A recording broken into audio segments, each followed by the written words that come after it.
Y volvemos a Chile para actualizar la información del caso de Hermosilla y algunas de las espirales que sigue teniendo, de las derivadas que sigue produciendo este caso tan importante para la política chilena.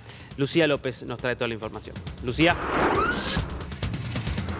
Claro que sí, Darío. El caso Hermosilla, el caso Audios, el caso de este influyente abogado, ¿no es cierto?, que a partir de la revelación de un audio en la que se ve cómo pretende o habla de sobornos o cohecho, finalmente terminan las investigaciones paralelas, incautando su teléfono celular, involucrando a otros poderes del Estado, como el Poder Judicial. De hecho, el cuaderno de remoción que se le abre a la ex jueza de la Corte Suprema, Ángela Vivanco, con eso tiene que ver, con específicamente las acciones que Luis Hermosilla tomó para gestionar a su favor algunas causas con miembros importantes, tanto del poder político, poder ejecutivo en su momento, él como asesor del ministro del Interior del gobierno de Sebastián Piñera, como también con miembros del Poder Judicial y de la más alta magistratura, ¿no es cierto?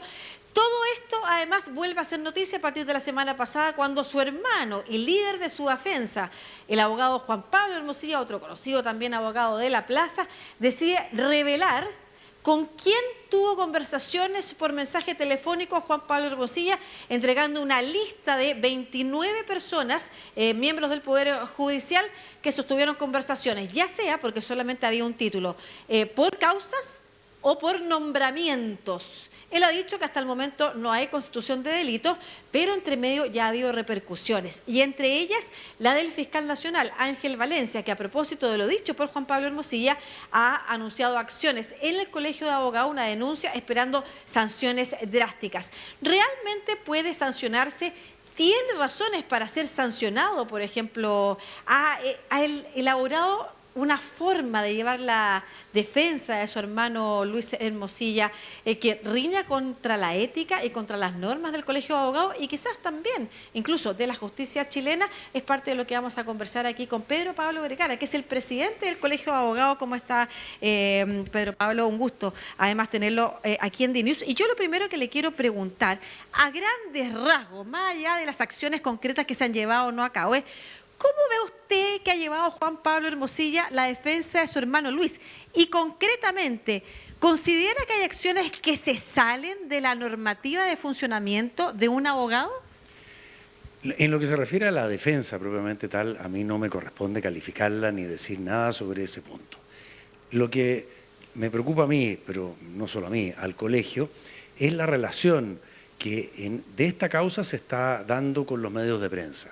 Y particularmente con el punto de prensa o conferencia que dio, si mal no recuerdo, el día jueves pasado, don Juan Pablo Hermosilla, en una plaza, con una convocatoria previa, con 10 días de anticipación, en la cual él hace una serie de declaraciones, anuncios, da unos nombres, todo lo cual no parece tener un fin informativo, sino que pareciera ser que se trata más bien de un fin estratégico destinado a alguna estrategia que él va a adoptar más adelante en la defensa de su causa.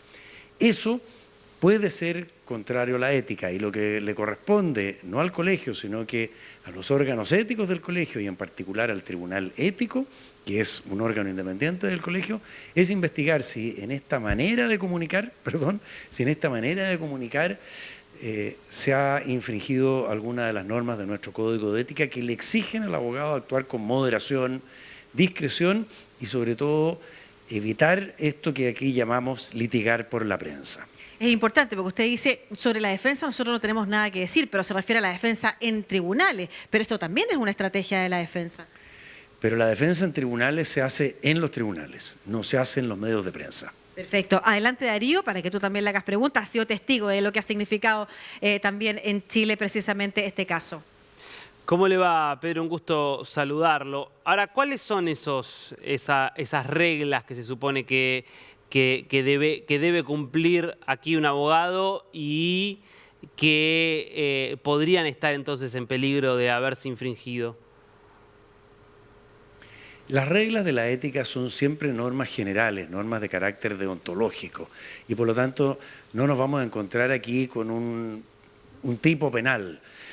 Y por lo tanto las normas a que me refiero son de carácter general y se refieren particularmente a dos cosas, que es lo que he señalado: a la lealtad con el tribunal, la lealtad con los abogados contrarios, la lealtad con su propio cliente, y por lo tanto la relación de un abogado con la prensa tiene que tener por objeto esencialmente informar o, por último, hacer ver cuestiones que sean una eventual intromisión o impedimento para él en el ejercicio de su defensa.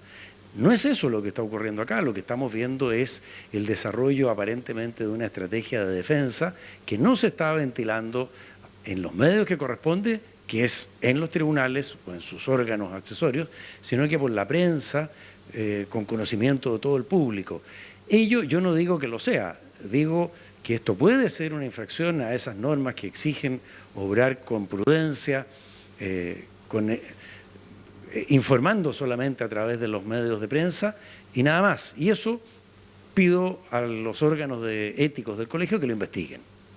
Ahora, ahí, ¿hasta dónde pueden llegar justamente los órganos de ética del colegio? ¿Qué casos hay de, no sé, se le podría retirar la matrícula, se le podría retirar el permiso para ejercer la abogacía? ¿Cuáles serían los pasos para llegar a ese nivel? En Chile, como la colegiatura no es obligatoria, las sanciones que le puede aplicar el colegio son simplemente más bien de carácter moral o de carácter simbólico, porque significan solo sanciones que se imponen al interior del colegio. Yo no digo que con una cuestión como esta vaya a poder terminar siendo expulsado del colegio, lo veo muy difícil. Pero esas sanciones no le quitan, como dice usted, la matrícula para ejercer. El colegio no tiene esa facultad para suspenderlo del ejercicio de la profesión. Eso le corresponde a los tribunales ordinarios. Y por eso el colegio está haciendo ver en los órganos legislativos que se le debe restituir a todos los colegios profesionales la tuición ética efectiva de todos los profesionales de esa profesión.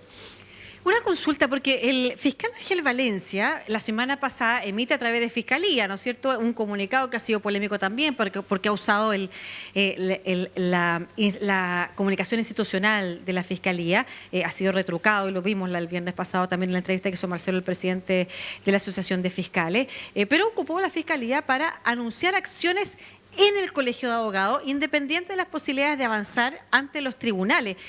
Como si fuera muy importante, y lo pongo en contraste con la posibilidad de sancionar efectivamente, y eso nos habla quizá de algo que para los y las abogadas de la plaza es relevante.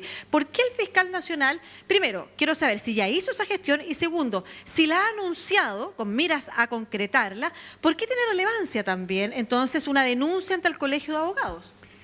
No la ha hecho todavía la denuncia, pero la puede hacer en cualquier tiempo. Y efectivamente, las sanciones de carácter moral no son sanciones baladí.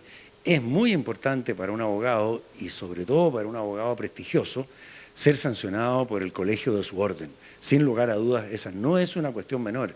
Y por eso que, sin lugar a dudas, para todo abogado que se precie de ejercer la profesión seriamente, una impugnación de su conducta hecha por sus pares es muy relevante. Ahora, yo quería ahondar en la pregunta que hizo Darío para devolverte la palabra, Darío. Cuando usted señala, hay una conducta que podría ser reñida con la ética, estamos viendo una defensa de otro tipo. ¿Cuáles son en estas, por ejemplo, acciones como liberar los nombres de las personas con las que sostuvo conversaciones que pudieran estar reñidas con la ética? ¿Por qué eso no se condice con la posibilidad de informar a la prensa sobre un caso? Porque lo que hay ahí es un mero listado de nombres y de eventuales relaciones. Yo no veo que se esté informando nada. ¿Y qué cree usted que está buscando concretamente Juan Pablo Hermosilla con eso cuando habla de una estrategia? ¿De qué serviría? Bueno, eso es lo que tiene que investigar los órganos éticos del colegio. ¿No? Pero lo que usted supone respecto de esta estrategia, ¿por qué no sería informar? Usted dice, no hay delito, no hay nada. ¿De qué le podría servir a Juan Pablo Hermosilla, por ejemplo, efectivamente ver ese listado de jueces, fiscales o ministros de las Cortes que tuvieron relaciones con él? No sé cuál sea su estrategia, no me corresponde calificarla. Yo lo único que digo es que esa conferencia no tuvo un carácter informativo, sino que más bien pareciera ser que tiene un carácter preparatorio de una estrategia procesal. Eso debe ventilarse en los tribunales y no a través de los medios de prensa. Solamente eso. Perfecto. Darío, por favor. Última pregunta de mi parte para Pedro. lo que muestra un poco el caso Hermosilla y muchos otros casos que uno puede haber visto en América Latina recientemente, es que más allá de lo que dicen los códigos, de lo que dice el derecho, de las reglas de la justicia, cada vez más hay abogados que utilizan su influencia en los medios de comunicación, su influencia por los contactos que tienen para promover los intereses de sus clientes, en algo que tiene poco que ver con lo que dicen los códigos, con lo que dicen las leyes y tiene mucho más que ver con el poder que desarrollan esas personas a partir de eso. ¿Qué pueden hacer los colegios frente a ese problema que en definitiva genera una desigualdad ante la ley? Bueno, yo creo que lo que estamos haciendo busca precisamente solucionar ese problema. Denunciar cuando alguien está saliéndose de los límites que nuestro código establece para ejercer la profesión de modo leal y con las reglas estrictas que tenemos en ese sentido. Gracias, Pedro. Muchas gracias, Pedro. Pablo, sigue adelante Darío también, pero Pablo Vergara, presidente del Colegio de Abogados. Entonces, a raíz de esta otra lista, ¿no es cierto?, que se levanta a propósito de la estrategia que han llevado los hermanos Hermosilla, de alguna forma, para salir adelante estas investigaciones en su contra. Adelante. Gracias, Lucía. Volvemos en un rato.